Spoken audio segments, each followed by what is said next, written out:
Bonjour mes chers élèves. Dans le chapitre numéro 4, nous allons nous intéresser au poids et masse. Alors, les objectifs de la leçon sont définir masse et poids, connaître la relation de proportionnalité entre le poids et la masse, puis utiliser la relation. Grand 1, définition. Vous connaissez depuis la classe de 5e la définition de la masse. La masse mesure la quantité de matière d'un objet. Son instrument de mesure est la balance et l'unité utilisée est le kilogramme de symbole kg. À noter que c'est l'unité de base, l'unité légale, on dit aussi l'unité dans le système international SI. C'est cette unité qu'il faudra utiliser lorsque la masse interviendra dans n'importe quelle relation mathématique.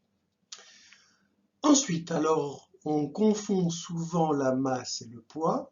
En fait, le poids est une force et c'est la modélisation de l'action gravitationnelle attractive exercée par la Terre sur l'objet.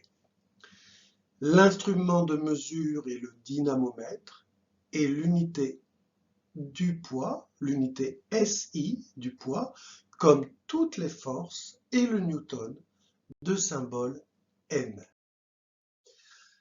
Voici ici un exemple de dynamomètre mesurant par exemple donc un filet de citron. Grand 2, la relation entre poids et masse. Donc comme je vous l'ai dit tout à l'heure, la masse et le poids sont très souvent confondus. On les confond pour une simple raison, c'est que en fait, poids et masse sont proportionnels.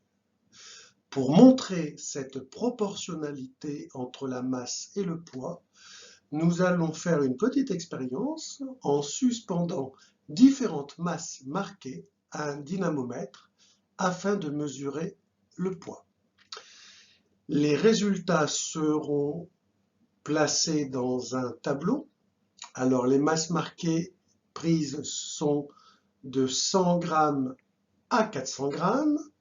Nous pensons tout de suite à convertir ces masses dans l'unité SI, c'est-à-dire le kilogramme.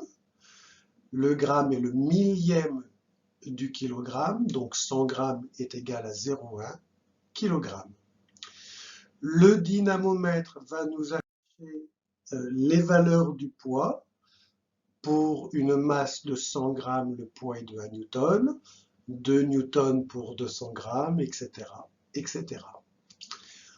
Ensuite, pour savoir s'il y a proportionnalité entre le poids P et la masse M, eh bien l'idée est de faire le rapport poids sur masse.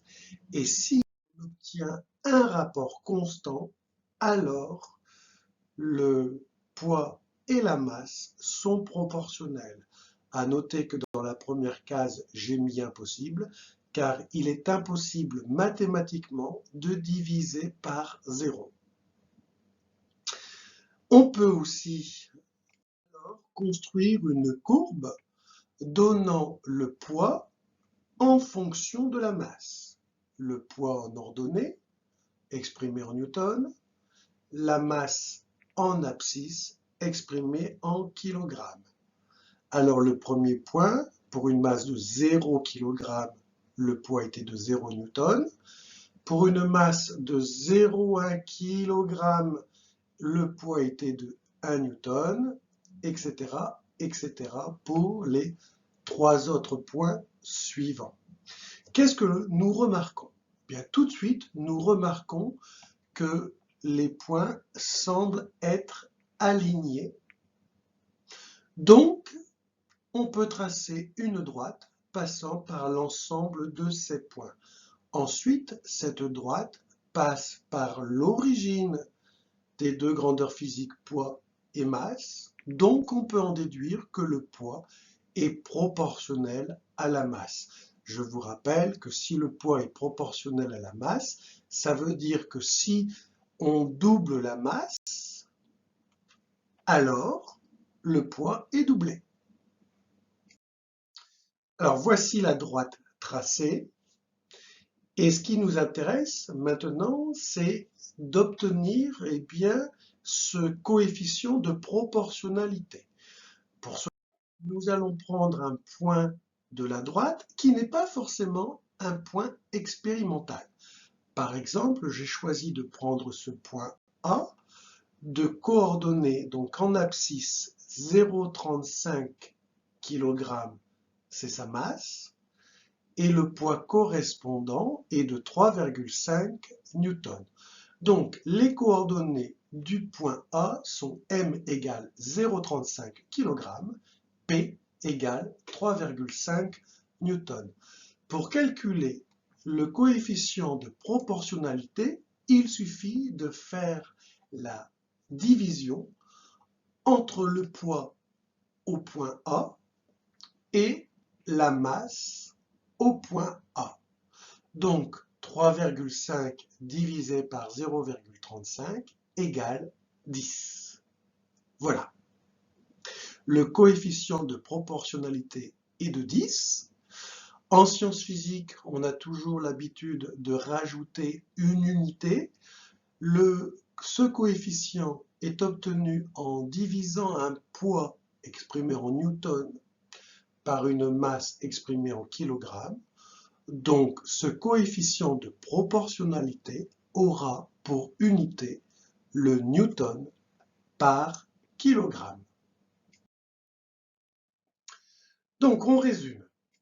Le poids et la masse d'un objet sont deux grandeurs proportionnelles. Ensuite, le coefficient de proportionnalité appelé intensité de la pesanteur ou valeur de la pesanteur, noté G, est voisin de 10. Conclusion. Le poids et la masse d'un objet sont deux grandeurs proportionnelles.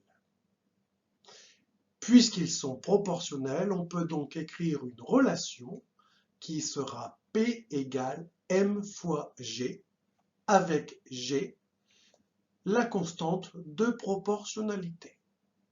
On n'oublie pas dans cette relation de préciser les significations des symboles.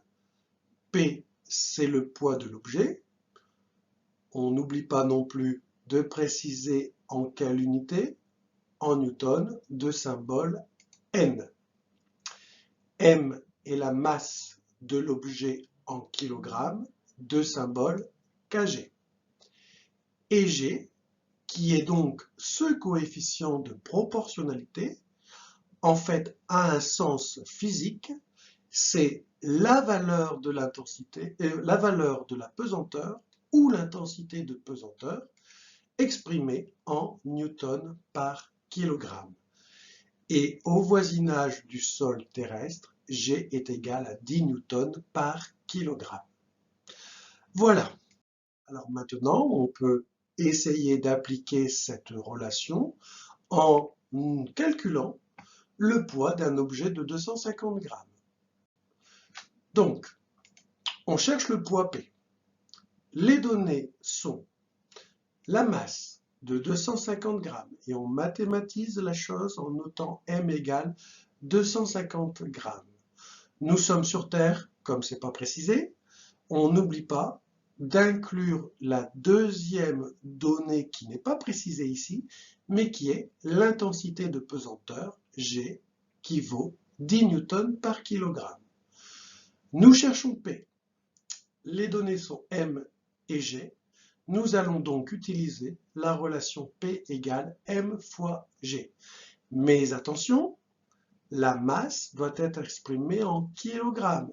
Or, elle est en grammes. Donc, convertissons cette masse en kilogrammes. 250 grammes égale 0,25 kg.